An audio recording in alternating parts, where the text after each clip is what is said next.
بسم اللہ الرحمن الرحیم۔ عام الحزن۔ شب ابی طالب سے آئے 9 مہینے گزر گئے۔ سیدنا ابو طالب رضی اللہ تعالیٰ عنہ کی رخصتی کا وقت آ گیا۔ قریش کے سردار ایک بار اکٹھے ہو کے سیدنا ابو طالب کے پاس حاضر ہوئے۔ وہ 25 لوگ تھے۔ بولے، سردار، آپ جانتے ہیں آپ کی جو عزت اور توقیر اس شہر اور ہمارے دلوں میں ہے، ہماری ایک گزارش ہے، ہم سے کچھ قول لیں اور کچھ قول اپنے بھتیجے سے ہمیں لے دیں۔ ہماری التجا یہ ہے کہ وہ ہمارے خداؤں کو برا نہ کہیں، ہم ان کے خدا کے بارے میں کچھ برا نہیں کہتے، جیسے مرضی وہ کریں، جیسے مرضی وہ ہمیں کرنے دیں۔ سیدنا نے ان کی باتیں سنی اور آقا صلی اللہ علیہ وآلہ وسلم کو بلایا، کہا، جان یہ تمہارے شہر کے سردار کچھ قول دینے کچھ قول لینے آئے ہیں، ان کی بات سن لو، جو جی میں آئے جواب دینا۔ آقا صلی اللہ علیہ وآلہ وسلم نے کہا، یہ سب میری ایک بات مان لے تو پورا عرب اور پورا عجم ان کے قدموں میں آ جائے گا۔ ابو جہل بولا، ہم ایک نہیں 10 باتیں مانیں گے۔ بولو کیا؟ آقا صلی اللہ علیہ وآلہ وسلم نے کہا، 10 نہیں، صرف ایک بات کہہ دو، لا الہ الا اللہ، کوئی نہیں خدا سوائے ایک اللہ کے۔ ابو جہل، ابو سفیان بن حرب، امیہ بن خلف، عتبہ بن ربی، شیبہ بن ربی اور ان کے ساتھی پریشانی میں تالیاں بجانے لگے اور سیدنا ابو طالب سے کہنے لگے، سردار، آپ کا بھتیجا ہماری بات نہیں مانتا، ہم کیسے اتنے سارے خداؤں کو چھوڑ کے صرف ایک خدا بنا لیں؟ سیدنا ابو طالب نے ان سے وصیت کی، اے گروہ قریش، تم خدا کی مخلوق میں ممتاز اور عرب کا دل ہو، میں تمہیں اس عمارت بیت اللہ کی تعظیم کی وصیت کرتا ہوں، رشتہ داروں سے صلہ رحمی کرنا، ان سے قطع طلبی نہ کرنا، کیونکہ صلہ رحمی سے عمر بڑھتی ہے اور اسباب رزق میں فراخی اور کشائش ہوتی ہے۔ اے قوم قریش، میں تم کو محمد صلی اللہ علیہ وآلہ وسلم سے نیکی کی وصیت کرتا ہوں، کیونکہ وہ قریش میں امین ہیں اور عرب میں صدیق ہیں۔ وہ ان تمام صفات کے جامع ہیں جن کی بدولت میں نے تم کو وصیت کی ہے، اور وہ ایک ایسے امر کے ساتھ آئے ہیں جسے دلوں نے قبول کیا ہے۔ اے قریش، اپنے بھائی کو پکڑو، اس کے دوست بن جاؤ، اس کے حامی بن جاؤ، خدا کی قسم، جو بھی تم میں سے اس کے راستے پہ چلے گا وہ بھلائی کے راستے پہ چلے گا، وہ بھلائی کے راستے پہ ہوگا، اور جو آپ کا طریق اختیار کرے گا سعادت پائے گا۔ قریش کے سب قبیلوں کے لوگ چلے گئے تو سیدنا نے بنو ہاشم اور بنو مطلب کے اپنے لوگوں کو طلب کیا، جس طرح 42 سال پہلے ان کے والد محترم سیدنا عبد المطلب نے 8 سال کے ننھے حضور صلی اللہ علیہ وآلہ وسلم کا ہاتھ ان کے ہاتھ میں دیا تھا، اسی طرح سیدنا ابو طالب نے آقا صلی اللہ علیہ وآلہ وسلم کا ہاتھ اپنی قوم کے ہاتھ میں دیا اور حکم دیا کہ یہ میرے اور میرے باپ کا حکم ہے کہ تم سب میرے اس بھتیجے کی حفاظت کرنا، چاہے کچھ بھی ہو جائے۔ یہ کہتے کہتے سیدنا ابو طالب رضی اللہ تعالیٰ عنہ کی آواز مدھم ہو گئی۔ پاس بیٹھے سیدنا عباس کان لگا کے ان کے ہلتے ہونٹوں کو سننے لگے۔ سیدنا ابو طالب کی پتھراتی آنکھوں نے آسمان کو دیکھ کے اسی کمرے میں بیٹھے آقا صلی اللہ علیہ وآلہ وسلم کو محبت سے دیکھ کے منہ ہی منہ میں کچھ پڑا اور ہمیشہ کے لیے خاموش ہو گئے۔ سیدنا ابو طالب کے آخری کہے ہوئے بول سن کے سیدنا عباس آقا صلی اللہ علیہ وآلہ وسلم کی طرف مڑے اور بولے، بھتیجے اب جس کلمے لا الہ الا اللہ کا کہہ رہے تھے وہی ابو طالب رضی اللہ تعالیٰ عنہ نے آخری سانس میں کہا۔ دکھ کے سال میں دوسرا دکھ۔ آقا صلی اللہ علیہ وآلہ وسلم سے دل و جان سے محبت کرنے والے محافظ سرپرست سیدنا ابو طالب رضی اللہ تعالیٰ عنہ کی وفات کا تیسرا دن تھا کہ آقا صلی اللہ علیہ وآلہ وسلم کی زندگی کی سب سے قریبی رفیقہ حیات، مونس اور غمگسار زوجہ محترمہ سیدہ خدیجہ رضی اللہ تعالیٰ عنہا کا انتقال ہو گیا۔ ابھی آقا صلی اللہ علیہ وآلہ وسلم کی دکھی آنکھوں سے آنسو خشک نہ ہوئے تھے کہ یہ عظیم صدمہ آ گیا۔ 10 نبوی سال میں رمضان کا آخری عشرہ تھا کہ سیدہ خدیجہ 65 سال کی عمر میں اپنے جلیل القدر شوہر کو تنہا چھوڑ گئیں۔ 25 سال کا ساتھ چھوٹ گیا۔ سیدہ خدیجہ رضی اللہ تعالیٰ عنہا کی ساری زندگی آقا صلی اللہ علیہ وآلہ وسلم سے لافانی محبت، وفا شعاری، غمگساری اور غیر متزلزل خیر خواہی میں گزری۔ سیدہ خدیجہ جب آقا کے عقد میں آئیں تو مکہ کی سب سے بڑی رئیسہ تھیں۔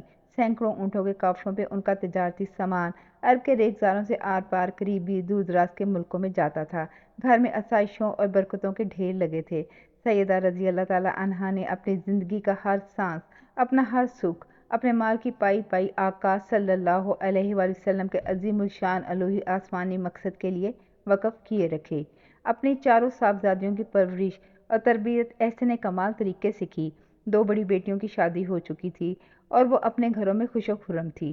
2 چھوٹی صاحبزادیوں سیدہ ام کلثوم اور خاتون جنت سیدہ فاطمہ رضی اللہ تعالیٰ عنہ ابھی کم سن تھیں۔ آقا صلی اللہ علیہ وآلہ وسلم کے لیے سیدہ خدیجہ کی وفات انتہائی دکھ کا باعث تھی۔ ان کی آنکھوں میں آنسو تھے اور دل خدا کی رضا پہ سجدہ ریز تھا۔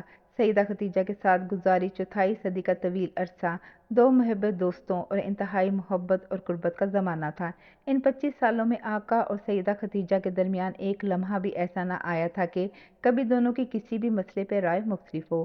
سیدہ کی پوری زندگی فنا فی رسول اللہ کی ایسی انہونی مثال تھی جس کی نظیر آقا صلی اللہ علیہ وآلہ وسلم کی زندگی میں یا کبھی بعد میں نظر نہ آئی۔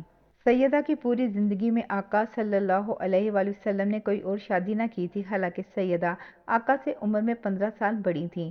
آقا 25 سال کی عمر سے 50 سال کی عمر تک پہنچ چکے تھے، مگر آقا صلی اللہ علیہ وآلہ وسلم کے لیے دنیا جہاں کی عورتوں میں سیدہ رضی اللہ تعالیٰ عنہا کے علاوہ کسی عورت کی کوئی حیثیت نہ تھی۔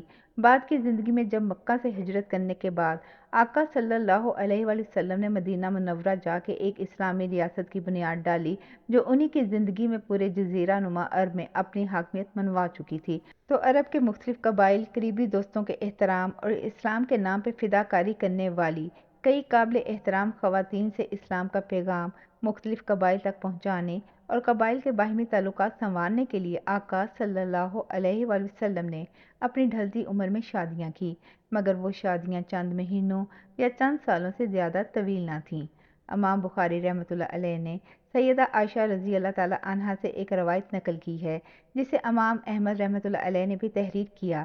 ایک مرتبہ سیدہ خدیجہ کی ہمشیرہ خالہ نے سرکار دو عالم صلی اللہ علیہ وآلہ وسلم سے اندر آنے کی اجازت طلب کی تو رسول اللہ کو ان کی آواز سیدہ خدیجہ سے مشابہ محسوس ہوئی، تو چونکہ فرمایا اللہم حالہ، اے اللہ کیا یہ حالہ ہے؟ سیدہ عائشہ کہتی ہے مجھے رشک آیا، میں نے عرض کیا یا رسول اللہ صلی اللہ علیہ وآلہ وسلم، کیا آپ قریش کی اس بوڑھی کو یاد کرتے ہیں جس کی جگہ آپ کو عمدہ عورت عطا فرما دی گئی؟ آپ صلی اللہ علیہ وآلہ وسلم پھر بھی اس کی یاد میں محو رہتے ہیں۔ یہ سن کے رسول اللہ صلی اللہ علیہ وآلہ وسلم کے چہرے کا رنگ بدل گیا۔ آپ کے چہرے کی ایسی تبدیلی میں نے اس سے پہلے کبھی نہ دیکھی، ماں سوائے وحی نازل ہونے کے وقت یا ابر باراں کے تاب وقت ان کو معلوم نہ ہو جائے کہ وہ رحمت و برکت ہے یا عذاب۔ آپ صلی اللہ علیہ وآلہ وسلم نے یہ سن کر ارشاد فرمایا اس سے بہتر عورت اللہ نے مجھے عطا نہیں کی۔ جب لوگوں نے میری نبوت کا انکار کیا تو اس نے بصدق دل اقرار کیا، جب لوگوں نے میری تردید اور تکذیب کی تو اس نے دل کھول کے میری تصدیق اور تائید کی، جب لوگوں نے میرے مالی تعاون کرنے سے ہاتھ کھینچا تو اس نے مجھ پہ اپنا تمام مال و دولت نچھاور کی، جب دیگر بیویوں سے اللہ نے مجھے اولاد کی نعمت سے محروم رکھا تو اس سے اللہ نے مجھے اولاد سے نوازا۔ روایت میں ہے کہ اللہ تعالیٰ نے سیدنا جبرائیل کے ذریعے سیدہ خدیجہ رضی اللہ تعالیٰ عنہا کو سلام بھیجا اور انہیں جنت میں ایک عالی شان موتیوں کے بلوری محل کی بشارت دی، ایسے گھر کی جس میں نہ شور و گل ہوگا نہ وہاں تھکان محسوس ہوگی۔ کہتے ہیں حضرت جبرائیل علیہ السلام کے بھیجے ہوئے اس خدا کے سلام اور جنت میں موتی محل کی خوشخبری سن کے آقا صلی اللہ علیہ وآلہ وسلم کی دل کی دھڑکن تیز ہو گئی ہوگی، کیونکہ اس میں چھپا ہوا سیدہ رضی اللہ تعالیٰ عنہا کی جدائی کا پیغام بھی تھا۔ سیدہ خدیجہ رضی اللہ تعالیٰ عنہا کو آقا صلی اللہ علیہ وآلہ وسلم نے اپنے ہاتھوں سے ہجون میں مکہ کے قبرستان میں قبر میں اتارا، خود بنفس نفیس سیدہ کی قبر میں اترے اور خدا جانے کے دکھ بھرے دل کے ساتھ ساری عمر کے اس عظیم ساتھی سے بچھڑ کے اس گھر آئے جہاں قدم قدم پہ سیدہ کی یادیں اور ان کا تصور آقا کے روبرو تھا۔ سیدہ خدیجہ کی جدائی کا دکھ آقا ساری عمر نہ بھلا سکے۔ جب کبھی کبھار ان کے گھر میں کوئی اچھا کھانا پکتا تو سیدہ کی سہیلیوں یا ان کی بہن کے گھر بھجواتے۔ قرآن مجید میں دنیا کی بہترین عورت سیدہ مریم بنت عمران ام حضرت عیسیٰ کو کہا گیا ہے۔ آقا صلی اللہ علیہ وآلہ وسلم سے کی روایت بخاری، مسلم، ترمذی اور نسائی نے بیان کی ہے، فرمایا مریم بنت عمران اور خدیجہ بنت خویلد اپنے عہد کی بہترین عورتیں ہیں۔ ایک دوسری روایت میں ہے کہ آدمی تو باکمال بہت ہیں مگر خواتین میں باکمال 3 ہیں، مریم بنت عمران، آسیہ زوجہ فرعون اور خدیجہ بنت خویلد۔ ان تینوں عظیم ترین خواتین کے حصے میں یہ انہونی ذمہ داری آئی کہ انہوں نے اپنے اپنے عہد کے جلیل القدر پیغمبروں اور رسولوں کی پرورش کی۔ ایک روایت میں ان تین عظیم ترین خواتین کے علاوہ چوتھی جلیل القدر ہستی سیدہ فاطمۃ الزہرا کا نام ہے، جنہوں نے آقا صلی اللہ علیہ وآلہ وسلم کی گود میں پرورش پائی۔ سیدنا علی کی زوجہ بنی اور جنت کے نوجوانوں کے سرداروں حسن اور حسین رضی اللہ تعالیٰ عنہ کی والدہ ٹھہریں۔ علامہ اقبال نے تو سیدہ فاطمہ کی منقبت میں یہاں تک لکھ دیا ہے کہ اگر میرے رسول اللہ صلی اللہ علیہ وآلہ وسلم نے مجھے کسی قبر کو سجدہ کرنے سے روکا نہ ہوتا تو میں سیدہ فاطمہ کی قبر کو سجدہ کرتا، جو رسول اللہ اور سیدہ خدیجہ کی صاحبزادی، سیدنا علی کی زوجہ اور جنت کے نوجوانوں کے سرداروں حسن اور حسین کی والدہ ہیں۔ ایسی خوش نصیبی دنیا میں کس عورت کو ملی ہے؟ جاری ہے۔ جزاک اللہ خیر۔